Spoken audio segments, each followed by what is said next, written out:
Welcome to our examination of income security programs and healthcare policy.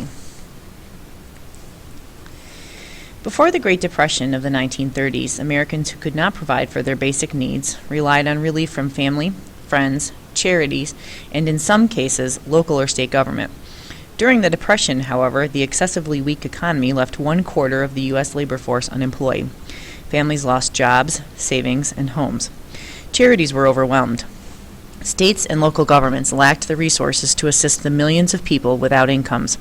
Citizens, as well as state and local governments, looked to the federal government for assistance.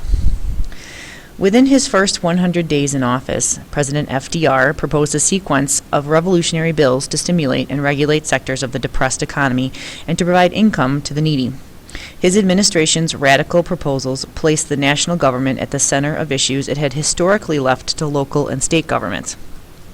Those and the subsequent New Deal policies approved in Roosevelt's first few years in office created jobs, established a more regulated capitalist economy, and provided income security for retired citizens and a safety net for people in financial need.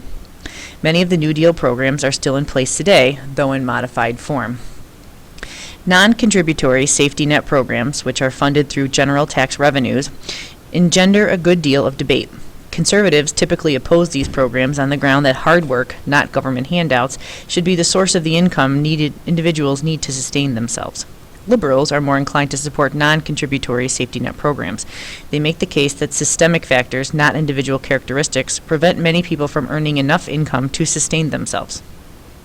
Although you would be hard-pressed to find someone who argues against contributory safety net programs, also called social insurance programs, there is an ongoing debate over the best means of funding such programs and the proper levels of benefits. The largest contributory income security program in cost and people served is the old age and survivors component of Social Security.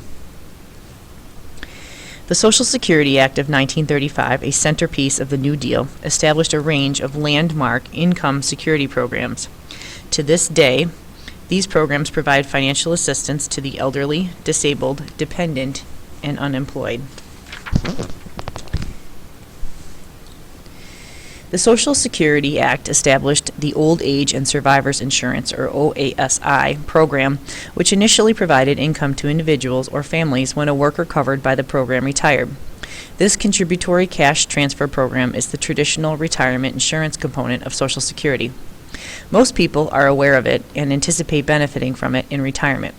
OASI is a social insurance entitlement program funded by contributions that employees as well as employers make. Each year, the federal government establishes the amount of earnings subject to the Social Security tax, which is called the covered income. Employees and employers each pay 6.2% for a total of 12.4% of the employee's covered income for Social Security. In 2010, income up to $106,800 was subject to the tax. A formula that accounts for how much individuals paid into Social Security over their years of employment determines the amount of each beneficiary's monthly Social Security check. The more money invested, the greater the check. Because OASI is an indexed benefit, the government makes regularly scheduled automatic cost of living adjustments, or COLAs, increasing the benefit based on the rate of inflation. The 1937 Federal Insurance Contribution Act, or FICA, established the pay-as-you-go funding mechanism for OASI. Through FICA contributions, current workers and employers deposit money in the Social Security Trust Fund, and the government uses the money contributed today to pay today's beneficiaries. The money left over after today's payments are made is invested so that the trust fund will grow. Income from investments will be combined with future FICA revenues to pay for the Social Security checks. If you look up there, in 1960 there were 5.1 people paying in to every one taking out. In 2009 there will be 3 people paying in to every one person paying out, or taking out, and by 2030 it will be 2.2 people paying in to every one person taking out. Clearly that is problematic. Because Social Security is an entitlement, and because of the government cannot predict how long a Social Security recipient will live, and therefore how many checks the recipient will receive during his or her lifetime, the government cannot control or predict the annual cost of Social Security. Most people collect more from Social Security than they pay into the fund, and the number of retirees is growing. With the increasing number of retirees and with those retirees living longer, the pay-as-you-go system will eventually reach the point of not covering the full cost of OASI. The surplus money in the Social Security Trust Fund is already shrinking. This situation generates intense public debate over what the national government should do to ensure that Social Security funds are available for workers who are currently contributing to the program. Congress amended the Social Security Act in 1939 to provide benefits to the dependents and surviving spouses of a deceased worker. In 1956, the act was further amended to assist workers who, because of the physical or mental disabilities, had to stop working after age 50 but before the OASI designated retirement age. The new benefit program, thus created, called Social Security Disability Insurance, or SSDI, provides income to those covered by the Social Security program and to their families if they meet the guidelines for disability. Similar to OASI, remember that stands for Old Age Survivors Insurance, SSDI, or Social Security Disability Insurance, is a contributory social insurance program. In 1972, Congress amended the Social Security Act by establishing the Supplemental Security Income, or SSI program. Don't worry about knowing necessarily what they stand for as long as you can put them in context. A non-contributory program, recipients of SSI, include low-income elderly people whose Social Security benefits are so low they cannot provide for themselves. Individuals with disabilities and blind people. Unlike other Social Security programs, SSI is a means-tested benefit, meaning that the eligibility criteria to receive the benefit include a government-specified income level, which is very low. The Social Security Act of 1935 created other income security programs, including unemployment compensation and aid to dependent children. 3 years after passage of the Social Security Act, the Roosevelt administration also enacted a minimum wage, and several decades later, in 1975, Congress established an additional income security program known as the Earned Income Tax Credit. Now let's look at other income security programs. Together, employees, employers, and the federal government and state governments fund the unemployment compensation program created by the Social Security Act of 1935. You may have seen on Twitter the hashtag UI, which is unemployment insurance. Through this program, employers who lose their jobs through no fault of their own can collect unemployment compensation for up to 26 weeks, although that varies by Congress Act. They have increased it and then decreased it. An employee fired for cause, not doing the job, doing it poorly, or violating work rules or laws, cannot receive unemployment compensation. During economic recessions, the national government has sometimes extended the 26-week benefit period if the unemployment rate remains high for a long time.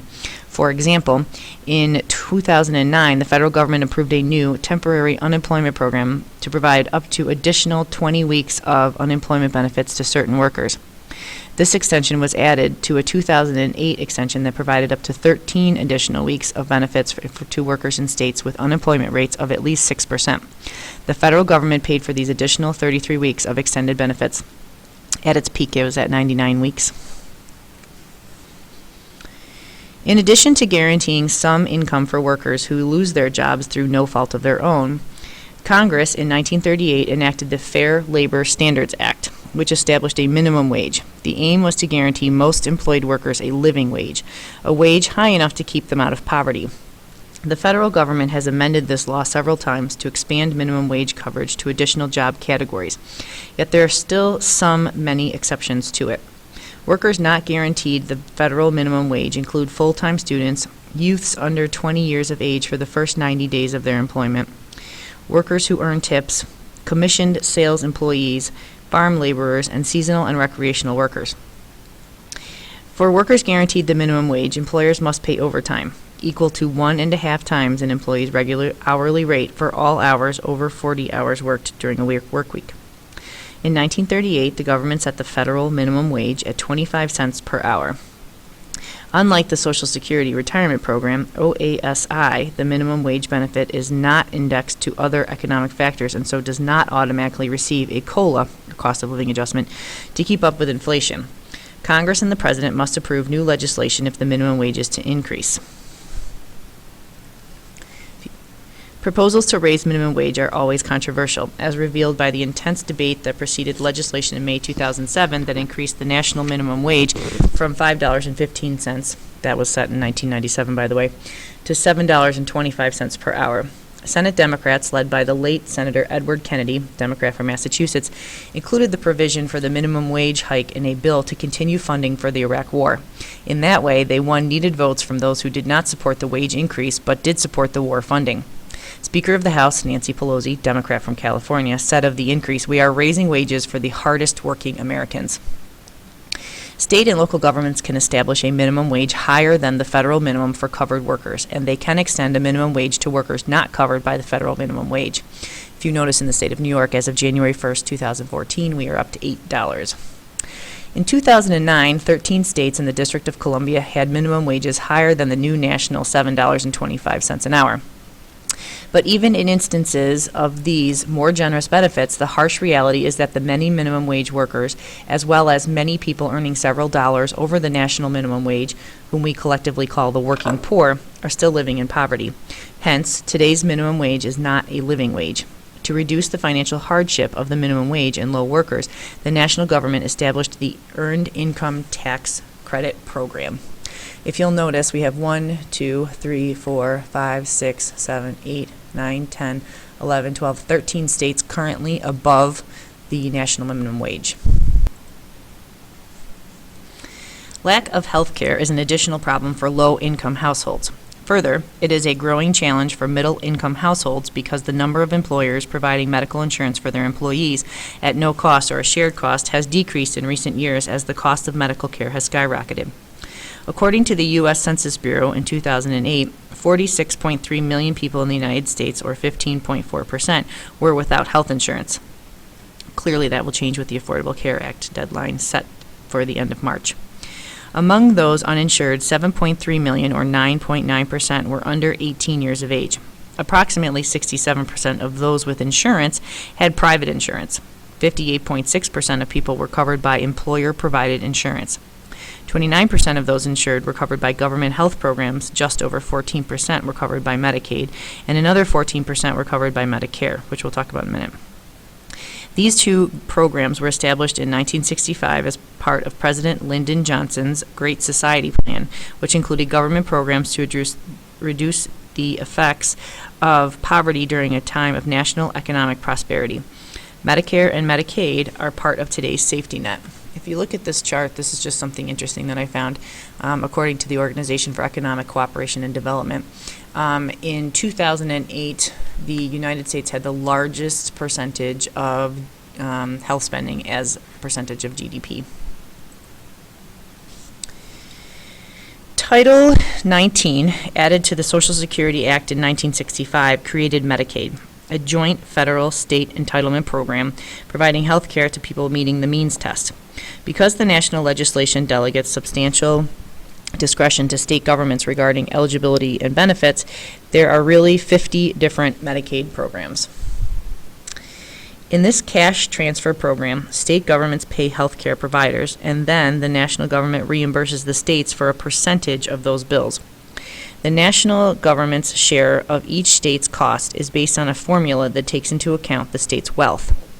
The national government pays as little as 50% of the Medicaid bill in the 14 wealthiest states, and as much as 77% in the poorest state, which is Mississippi. Medicaid beneficiaries fit into one of the 5 broad categories. 1, pregnant women and children under 6 with family income at or below 133% of the federal poverty guideline. 2, children ages 6 to 9 with a family income at or below 100% of the poverty guidelines. 3, low-income adults who care for children under age 18. 4, low-income adults who are blind, disabled, or living in a nursing home or a long-term care facility. 5, individuals who receive supplemental security income. States have discretion to provide Medicaid to some additional groups, as defined by the national government. Many states cover children up to age 21 who are living on their own. The State Children's Health Insurance Program, or SCHIP, established in 1997, covers medical costs for low-income and uninsured children under the age of 19 who are not eligible for Medicaid. In this joint federal-state cash transfer program, eligibility is based on a family income that is generally less than 200% of the HHS, which is Health and Human Services poverty guideline. States participating in the SHIP can expand their current Medicaid program to cover these children, or they can create a new program that provides the standard coverage mandated by the national government. Although most of those who benefit from Medicaid are women and children, the bulk of Medicaid spending covers the health care costs of the elderly. The largest percentage of Medicaid spending pays for nursing home and long-term care services, which Medicare does not cover.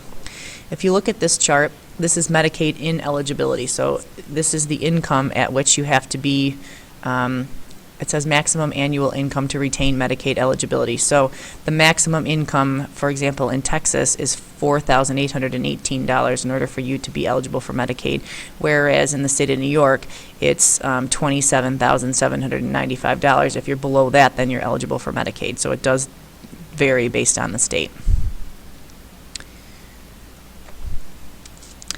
In 1965, President Lyndon Johnson signed legislation enacting Medicare, a program that provides health insurance to persons over age 65 and those under 65 who have been receiving SSDI for at least 2 years. Today, Medicare has 4 components. Part A, Medicare's hospital insurance program, is a social insurance program funded by a 1.45% tax paid by employees and employers that help to pay for hospital stays. This tax and the Social Security tax make up the FICA deduction from your paychecks. So if you have a paycheck, look, it says FICA, that's what that is. All who pay into Medicare are eligible for Part A benefits when they reach the age of 65. Also eligible for Part A are persons under the age of 65 who have been receiving SSDI for at least 2 years. All persons eligible for Part A and any persons over age 65, even if they are not eligible for Part A, can opt into Part B, Medicare supplemental medical insurance. That's what's often you see in the commercials for Medicare. Part B covers a percentage of physician costs and other outpatient health care expenses, such as laboratory fees and ambulatory services. In 1997, Congress established a third Medicare component, Part C, Medicare Plus Choice. This component allows Medicare beneficiaries to choose private health plans that provide them with the same coverage found in Medicare Parts A and B. Under pressure from the American Associations of Retired People, or AARP, and other senior citizen interest groups, Congress proposed and President George W. Bush signed the Medicare Prescription Drug Improvement and Modernization Act in 2003. This act established Medicare Part D, the core of which is a prescription drug plan that took effect in 2006. A complicated program, Part D requires Medicare beneficiaries to choose a prescription drug plan provided by a private insurer if they do not already have prescription coverage through another health plan. Now you can see another level of how bureaucracy is complicated.